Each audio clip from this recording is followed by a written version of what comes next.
Avaliação cognitiva no TEA, parte 8, o ensino da linguagem. Me chamo Patrícia Miaki, sou do Polo São José dos Pinhais, Centro. O ensino da linguagem. O comportamento verbal é considerado por Skinner, citado por Estela Ribeiro, 2018, como o conjunto de todas as formas de comunicação, e estaria submetido a variáveis comuns a qualquer tipo de comportamento do ser humano, o que diferencia de comportamentos de base motora reflexa, por exemplo, seria o peso social que carrega, pois é aprendido e mantido dentro de interações comunicativas com o outro. O comportamento verbal pode ser definido como o comportamento cuja consequência reforçadora é mediada por um ouvinte que aprendeu a responder especificamente à solicitação do falante. Quando uma criança faz uma tentativa de pedir um objeto qualquer e recebe o reforço positivo com a entrega do que solicitou, ela aprenderá que sempre que repetir a mesma solicitação, obterá o objetivo do seu desejo. Passa, assim, a participar das interações comunicativas como falante, e não somente como ouvinte passiva. Analisando a diade, falante-ouvinte, conclui-se que ambas desempenham importante papel nas interações que envolvem respostas verbais. Este fato reforça a necessidade de se trabalhar os papéis dos ouvintes e de falantes com o mesmo empenho. Aqui cabe um alerta importante. Quando se utiliza o conceito de comportamento verbal, ele não necessariamente se restringe como objeto de atenção à fala. A fala, os sinais, a comunicação alternativa e suplementar, sistemas de figuras, assim como a própria escrita, todos podem ser considerados comportamentos verbais, pois causam o mesmo efeito comunicativo entre os pares e o ambiente.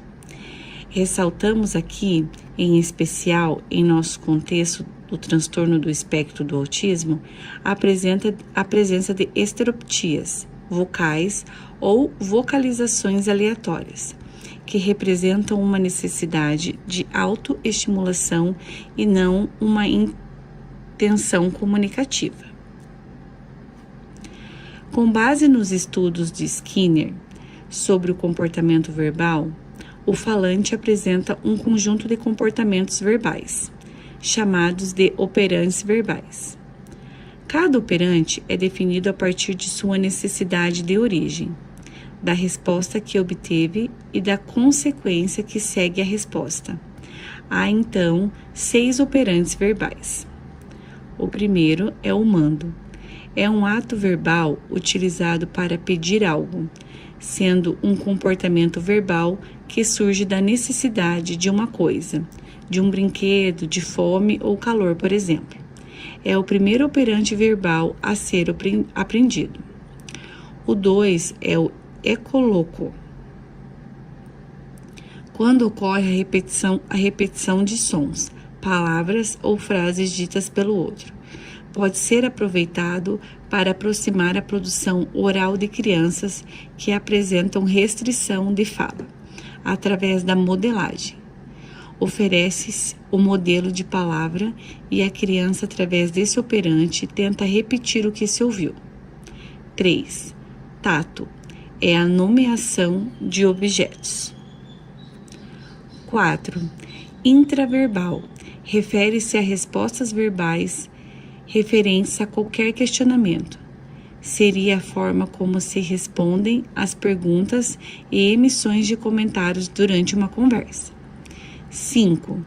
Textual.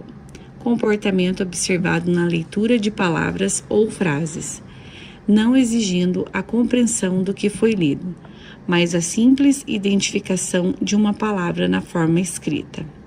6. Transição. Segue o conceito da própria palavra. Seria o operante caracterizado pelo registro de palavras escritas ditas pelo outro, incluindo ditado e cópia.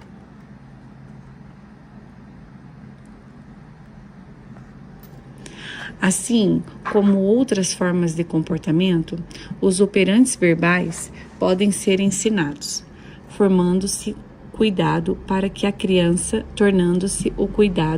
criança venha a adquiri-los sem fracasso, sem desânimo e desistência durante o processo.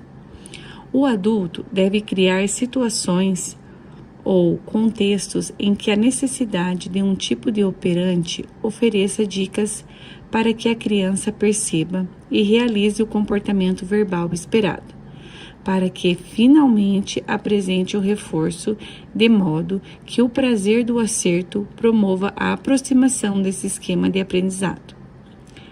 Para que essa forma de intervenção surta o efeito desejado, que seria o aprendizado dos operantes verbais, não só é necessário conhecimento claro de cada um deles, mas também uma atitude positiva em relação ao trabalho a ser realizado com a criança.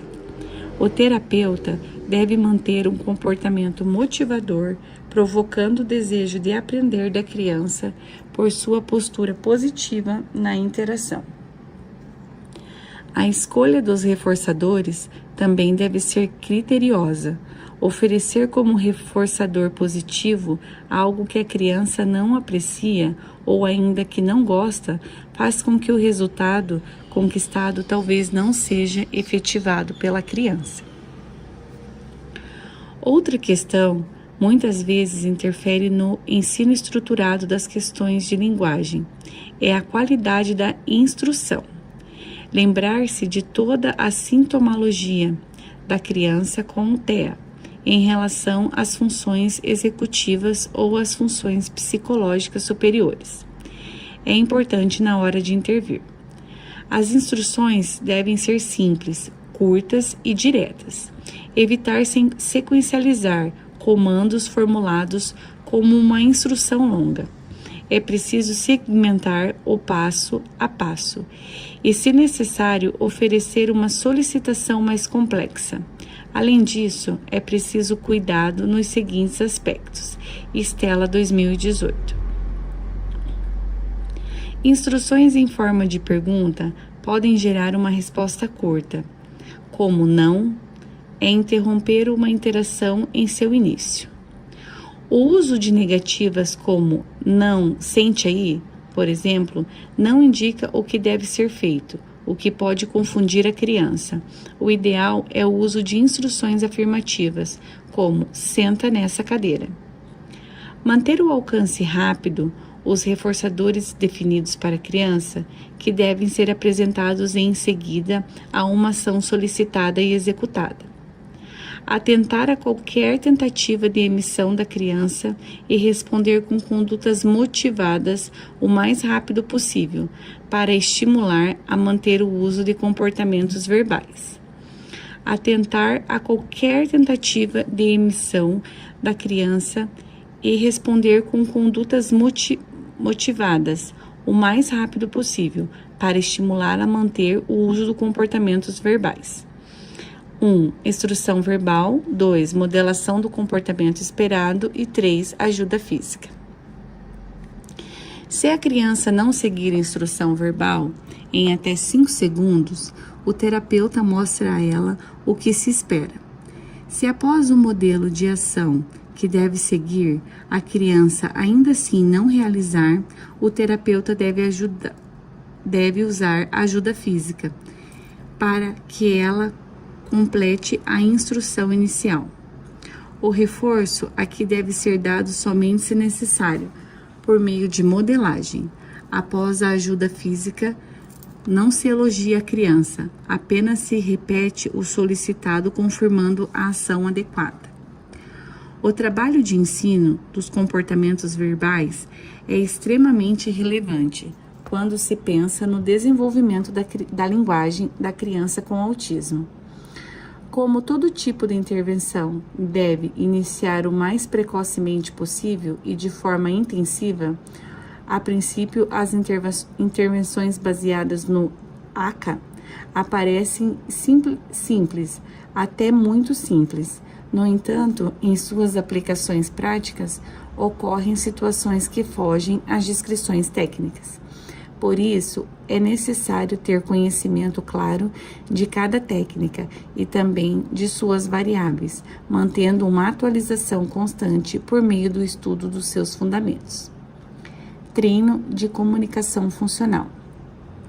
O treino de comunicação funcional é um trabalho direcionado a reduzir os comportamentos problema apresentados pela pessoa com o transtorno do espectro do autismo, que recebem um reforço dos indivíduos à sua volta, ocasionando a perpetuação de uma forma de comunicação não funcional.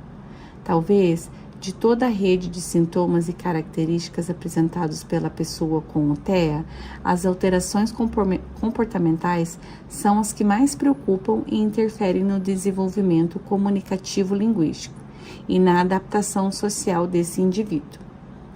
Os reforços definidos como sociais, Stella Ribeiro 2018, são as relações que familiares, professores, terapeutas e todos que convivem com as pessoas com autismo apresentam em resposta aos seus comportamentos atípicos e que de alguma maneira contribuem para a manutenção e não para sua extinção ou adaptação a comportamentos sociais aceitos. Na maioria das situações em que os comportamentos problemas surgem, representam uma intenção comunicativa, uma forma de recusar uma atividade, demonstrar insatisfação ou de uma tentativa de burlar regras impostas em seus conceitos. Devido à quantidade dos reforçadores que recebem ao longo do tempo, os indivíduos com TEA aprendem que, quando reagem com comportamentos exacerbados, disfuncionais, conseguem mais facilmente o que desejam e assim continuam a agir da mesma maneira. Esses reforçadores podem vir da entrega de um brinquedo, da oferta de um doce ou alimento preferido, da saída do ambiente da sala de aula, por exemplo, ou da interrupção de tarefas não prazerosas para o indivíduo. O treino da comunicação funcional ocupa um importante espaço de trabalho para a transformação desses comportamentos problemas, socialmente reforçados, pois ensina a pessoa com o TEA a conseguir o que deseja, sem a necessidade de se engajar nesses modelos. O primeiro passo nessa técnica é descobrir a motivação, a razão dos comportamentos problemas, o que os provoca. Para chegar a essa compreensão, é realizada uma análise funcional de cada comportamento com sua descrição detalhada, assim como a definição dos riscos de sua manutenção no perfil de cada indivíduo. Segundo Sela e Ribeiro, a escala de severidade para o comportamento destrutivo pode ser utilizada para a realização de uma análise funcional de comportamentos. Sempre que for utilizada essa escala, deve ser referenciada pelos autores, citados por Sela e Ribeiro. Quando se pensa em comportamentos alterados, a princípio imaginamos cenas de choro, birra, gritos, mas existem comportamentos de maior gravidade e riscos, tanto para a criança como para aqueles à sua volta. Os comportamentos autolesivos, por exemplo, ou aqueles com grau de agressividade, também ocorrem e devem ser cercados por condutas preventivas, para que não gerem níveis graves de danos, tanto físicos como ao ambiente.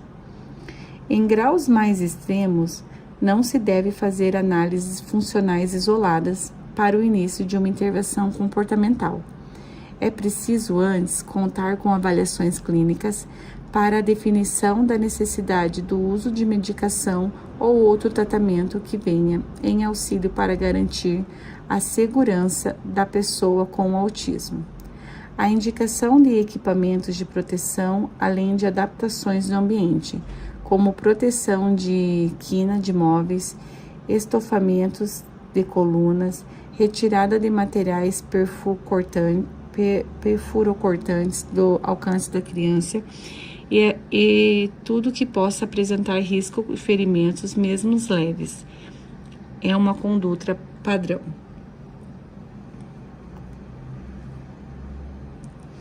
Uma vez preenchidos os cuidados com a segurança, o próximo passo é a escolha de uma resposta de comunicação funcional, RCF. Uma resposta de comunicação funcional seria uma forma de manifestar seu desejo com um comportamento socialmente aceito ou apropriado dentro de um contexto em que se encontra. Seria o ensino de uma forma gestual com o uso de recursos da comunicação alternativa, como figuras, por exemplo, ou mesmo com palavras, quando a criança é capaz de verbalizar para comunicar seu desejo em substituição ao uso dos comportamentos problema. É preciso sempre garantir que o aprendizado dessa resposta de comunicação funcional seja rápido, transferido para o uso em todos os ambientes de convívio da criança.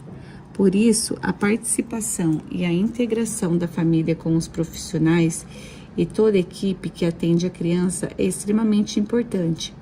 Na prática, a aplicação do RCF deve ser simples para o aprendiz, se necessário um ajuste muito além de sua capacidade cognitiva ou motora. Por exemplo, não surtirá efeitos, comportamentos, problemas serão mantidos pela criança.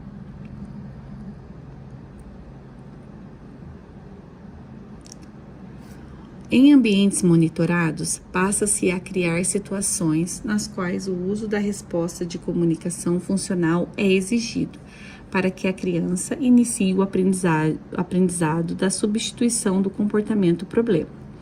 O uso de dicas por apontamento, auxílio físico ou comando verbal pode ser importante no começo do treinamento, assim como é utilizado no aprendizado dos PECs.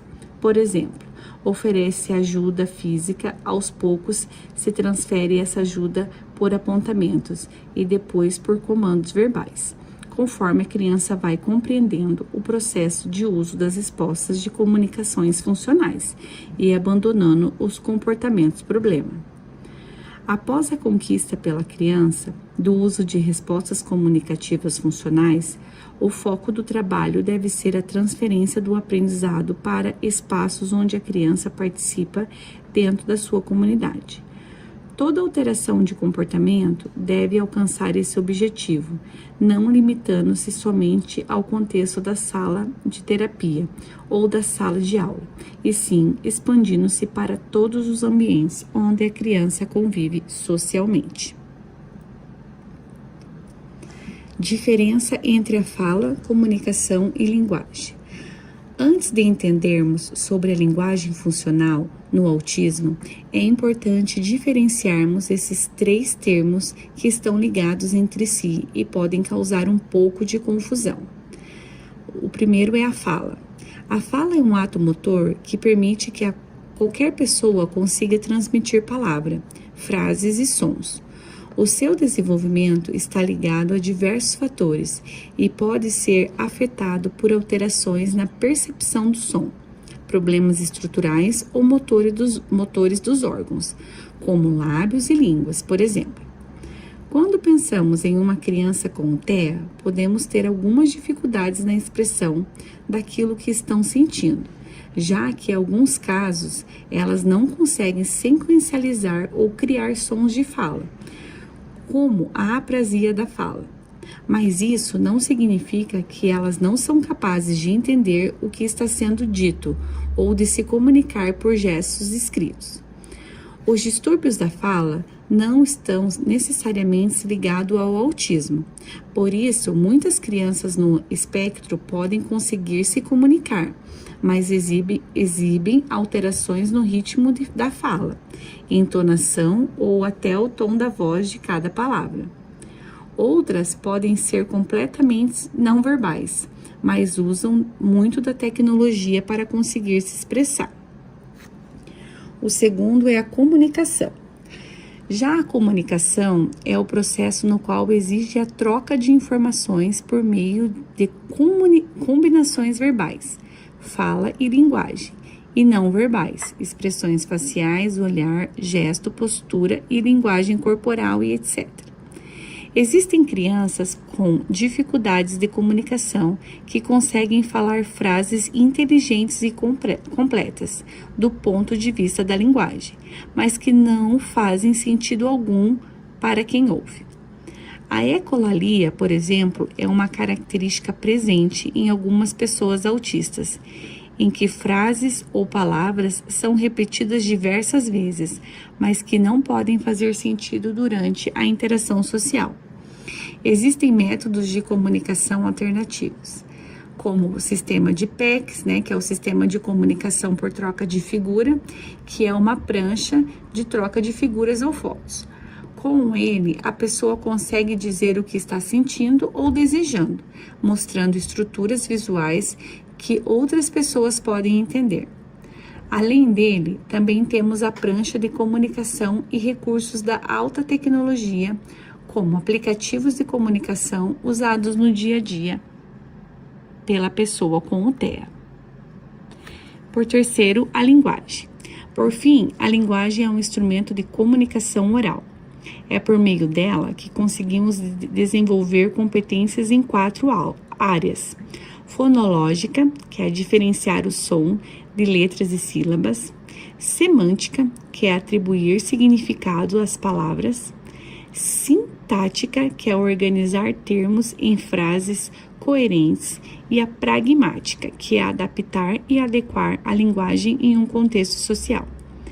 Além disso, é importante entendermos que existe uma diferença entre linguagem expressiva e linguagem receptiva. A primeira está relacionada à capacidade de falar, já a segunda, à capacidade de compreensão, ou seja, de escutar algo e entender o que está sendo dito. Dessa forma, uma criança com dificuldade na linguagem pode conseguir pronunciar perfeitamente palavras, mas não ser capaz de construir uma frase complexa, por exemplo. Ou seja, existe uma comunicação, mesmo que de forma simplificada e restritiva.